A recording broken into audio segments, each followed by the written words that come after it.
Good afternoon, everyone. As I outlined in my previous presentation, I will now explain and engage with two major historiographical positions in late Roman scholarship in order to attempt to answer the following question. How do paradigms of decline versus transformation help us understand the end of the Western Roman Empire? I will discuss various arguments as well as my own perspectives using various types of evidence to try and demonstrate my central point, which is that the end of the Western Roman Empire can only be properly explained when looking at it from a multifaceted perspective and not trying to lump all evidence into a single narrative. I've chosen to engage with these two schools of thought regarding these wider narratives in order to prove that point. The first major position is that of decline, which goes to at least the writings of Edward Gibbon in the 1700s, and it posits that the Roman Empire underwent a gradual but unidirectional decline, resulting in a collapse in basically all areas of statehood and society, traditionally followed by a so-called Dark Age. The second major position, born and popularized in the latter 20th century by the writings such as Peter Brown, posits that the empire underwent a gradual transformation in many areas such as culture, economics, administration, military, and religion. They tend to give less importance to military matters and losses of territory, and they tend to emphasize ways in which, even after the traditional end of the Western Empire in 476, Western Europe was still, in many ways, deeply indebted to Roman tradition. Historian Chris Wickham has dubbed these two camps the catastrophists and the continuitists. The catastrophists are called so because of their theme of unidirectional collapse and tendency to view most changes as ultimately negative for the empire. The continuitists are termed so because of their tendency to draw and emphasize continuities in late Roman antiquity despite the changes, and de-emphasize or disregard the negative effects that these changes may have had. I've decided to adopt these two terms and to represent both historiographical camps and may use decline or transformation interchangeably when appropriate. I should clarify that I have problems with both sides' holistic narrative. There are problems with both camps. Instead, I either agree or disagree with specific arguments made by them. I am very much a supporter of the recent trend of looking at this debate through a more nuanced and case-specific angle. So it might seem as though I am siding with one side by criticizing the other's argument, when in fact the issue is not so binary. I've picked a selection of arguments made by scholars from either side of the fence. These will either typify groups of arguments or serve as examples for reflections that I will make later. Peter Heather talked about Euric of the Visigothic kingdom, one which was carved out entirely from Roman land. According to Heather, Euric could not afford to upset the socio-economic and administrative status quo of his newly conquered lands, lest they become unprofitable and unstable. He needed to consolidate the lands of Hispania and southern Gaul, so he left administration mostly untouched. This assertion is validated as part of a bigger trend in my eyes because we see this strategy employed in multiple kingdoms carved out of Roman territory, as we will partly see in my next presentation. Ruling the Roman Empire was very difficult. In fact, as we will see later, the late Roman Empire had evolved a high degree of local self-sufficiency and autonomy, drawing power away from any government that would try and rule it. Suddenly uprooting such an entrenched state of affairs would have been highly damaging to any kingdom's attempts to consolidate recent territorial gains. This works as a valid transformation argument. If most of the socio-economic and administrative affairs were being handled locally already by Roman aristocrats and such an order was maintained under kingdoms such as Eurix's, then can we really say that Roman rule has ended in that territory?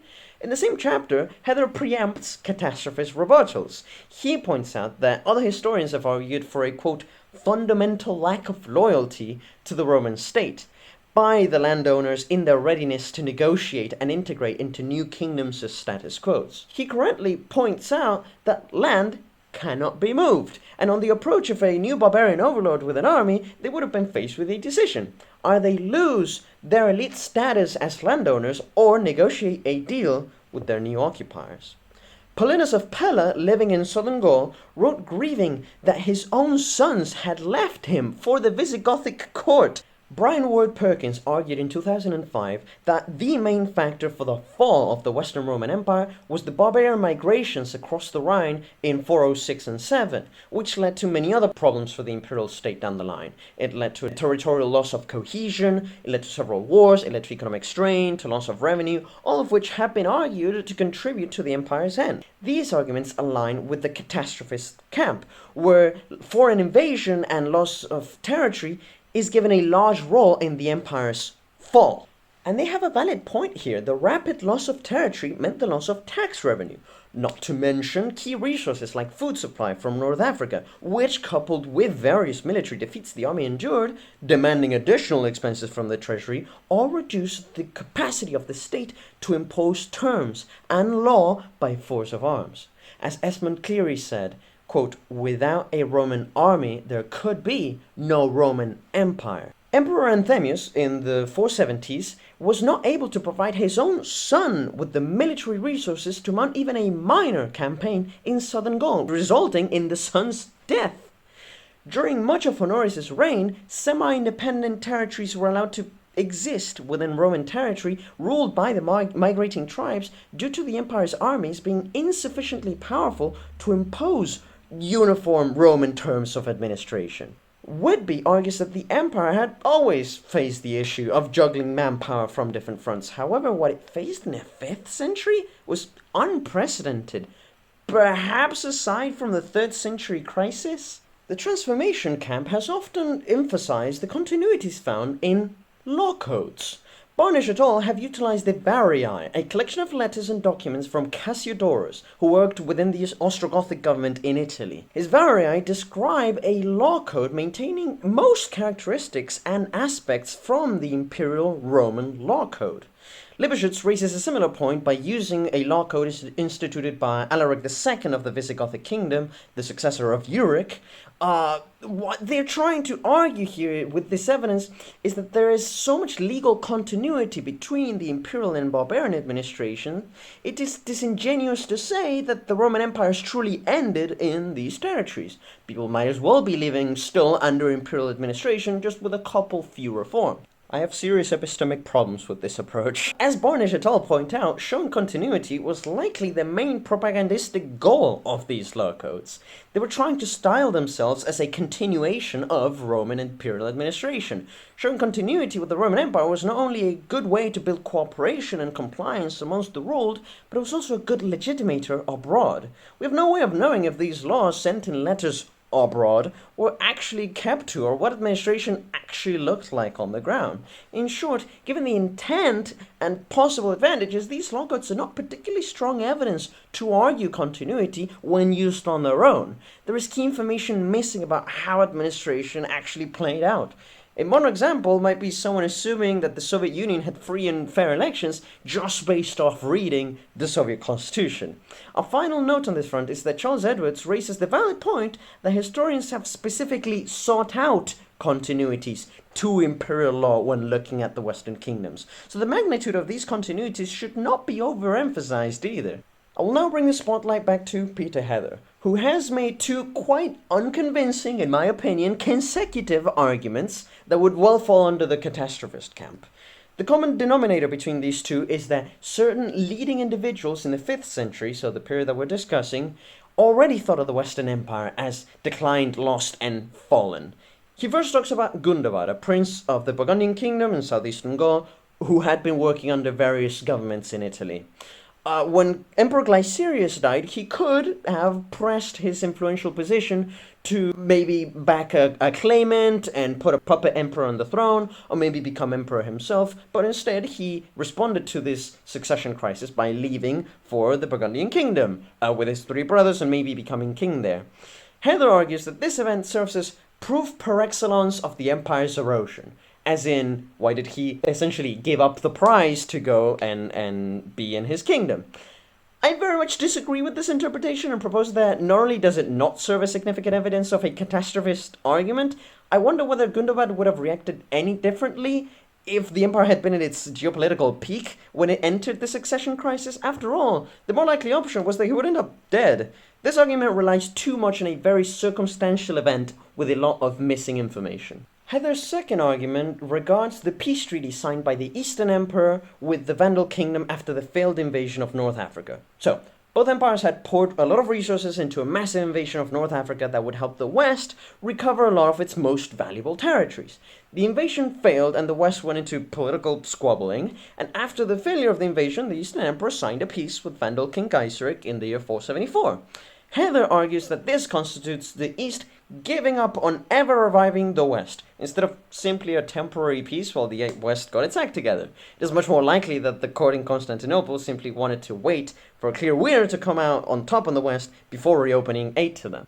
As we can see, both sides have some valid arguments to prove their narratives, but they also have some which are very much not. It is a mistake to try and force all evidence to comply with a unitary vision of overall decline or overall transformation. It is my view that this question is multifaceted, and one has to look at individual areas of governance and of the period of time, be it military, economic, administrative, or otherwise. It is irresponsibly reductionist to argue for a general decline or a full continuity. Having explored these arguments, I will now give some of my own reflections. I will mainly explain changes which we see within the late Roman Empire, and after that, you can make your own mind of whether all of these can be lumped fully into one camp or the other. One main area of change between the early and late empires is that of bureaucracy. With Diocletian, we see a vast expansion of the imperial bureaucratic machine. Imperial functionaries began to eclipse the traditional town councils in local affairs and wielded a lot more authority. Positions in the imperial bureaucracy became quite attractive. In fact, there would sometimes be waiting lists, several times the size of the actual bureaucracy, full of people waiting to take up the post once their predecessor had finished their term.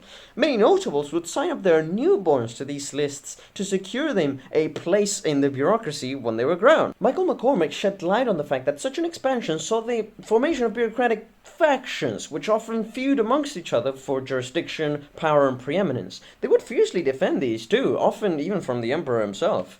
This enlarged bureaucracy with empowered functionaries should be viewed against the backdrop of a decrease in centralization, which we also see in the empire in its latter centuries. There's countless examples of this, from resistance to increased taxation resulting in peasants fleeing to the protection and employ of local notables, or even barbarian overlords further empowering both, to the increased power of bishops and notables on local affairs, which we'll discuss later, to the official appointment of local imperial functionaries by local notables, begun in 409 at the latest, which we know from the Code of Justinian, to letters by Honorius himself to cities urging them to fend for themselves, as described by Zosimus. These empowered imperial functionaries, recruited from local notables, could wield imperial authority at the local level with more and more autonomy. In short, smaller and smaller territorial areas held more and more individuals, which were key for administration on a wider scale. Another issue I find important to note is the decrease in the legitimacy of emperors. After the death of Valentinian III and the Theodosian dynasty, we see the practical death of dynasties in the West and a chain of successive military overthrows and assassinations. In 467, the Eastern court sent the often unmentioned Anthemius to rule the West. He was of a reputable family, he had vast military experience, and he had enough support that he almost became Eastern Emperor during the last succession.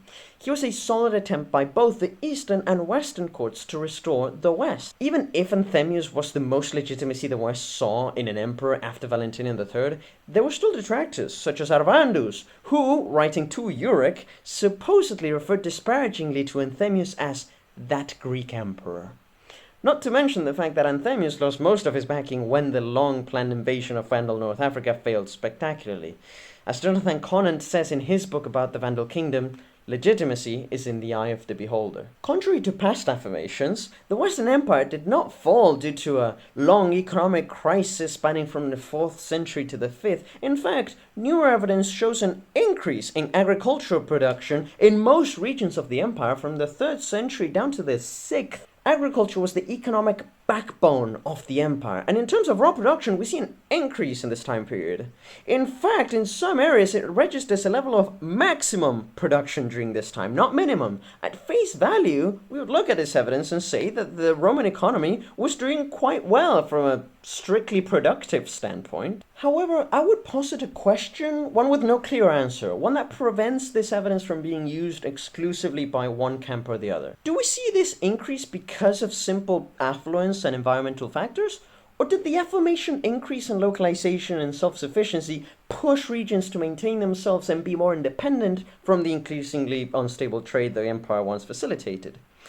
What I will give the catastrophist camp here is that North Africa was the breadbasket of the West, and not only did the government lose the ability to tax it, remaining Roman provinces would have needed to compensate. In this line, the military loss of North Africa to the Vandals plays a key role in ending the Western state. In fact, we have evidence of soldiers in Noricum simply returning home and setting up autonomous defensive militias after funds stopped trickling in from the capital. They couldn't pay them. We can say that the Roman Empire ended for them at roughly that time. These have all been changes. However, are you able to categorize my whole analysis as part of either camp? Am I a catastrophist or a continuitist? Can we take some arguments from both sides as equally valid? In conclusion, there is no single narrative. While we can say that the Western Roman Empire ended, saying exactly when and why depends exclusively on what aspect of it we talk about. Talking about it strictly territorially, we might point to the Lombard invasions in the 6th century. Talking administratively, we see evolved local autonomy and splintered service for many different rulers in different regions, which are in many ways still Roman. Talking militarily, we see it have plenty of trouble in the 5th century, but with no single end. Talking legally, we see a long de jure continuity, but with much uncertainty on what that actually looked like. The Roman Empire ended in different places at different times for different reasons. There is no single date or justification or narrative. It really depends on what aspect of it we talk about and what region we are discussing. The initial question I set out when planning this presentation was a good starting point, but I now see that these are two very simplistic and broad terms which stop being useful once the topic is looked at past a certain level of detail. This issue is too nuanced and can only be properly answered from a multifaceted approach. As I previously stated, Ward Perkins and Wickham have very much blazed the trail I'm treading here, and while admittedly fairly amateurish, I hope that with this presentation I can manage to add my little grain of sand to this evolving discussion. Thank you for watching.